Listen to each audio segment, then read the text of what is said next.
Social మీడియాలో ఒక video వైరల్గా మారింది.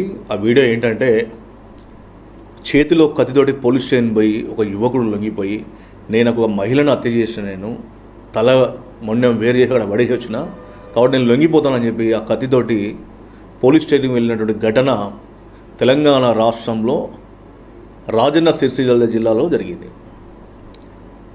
ఎంత దారుణం అంటే, ఆ మహిళ పొలం పనులు పూర్తి చేసుకొని ఇంటికి వస్తూ ఉంటే ఆ యువకుడు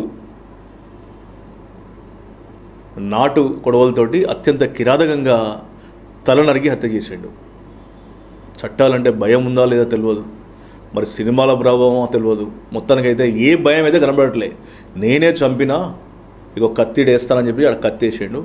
చూస్తే అక్కడ ఆ డెడ్ బాడీ నడి రోడ్డు మీద చాలా అత్యంత దారుణంగా నరికి చంపేసి పడేసింది ఆడ. అంటే రోజు రోజుకు ఎంత ఎలాంటి పాశవికమైనటువంటి ప్రపంచంలోకి పోతూ ఉన్నాం, పాశవికమైనటువంటి పనులకు అలవాటు పడిపోతూ ఉన్నారు అనేది ఈ ఘటన చూస్తే మనం చెప్పుకోవచ్చు. భయం అయితే కనపడలే. ఆ యువకుడు కూడా అనడానికి లేదు, పెద్ద వయసు కూడా లేని ఒక వ్యక్తి కూడా కాదు, చిన్న వయసే. సో అలాంటి యువకుడు నాటు గొడవలతో అత్యంత కిరాతకంగా చంపడం, సరే ఏదో భూ వివాదాలు కారణం అని చెప్పి తెలుస్తూ ఉంది.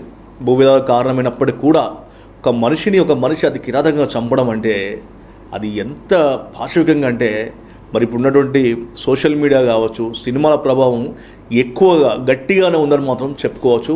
ఇది రాజన్న సిరిసిల్ల జిల్లాలో జరిగిన ఘటనగా మనం చెప్పుకోవచ్చు.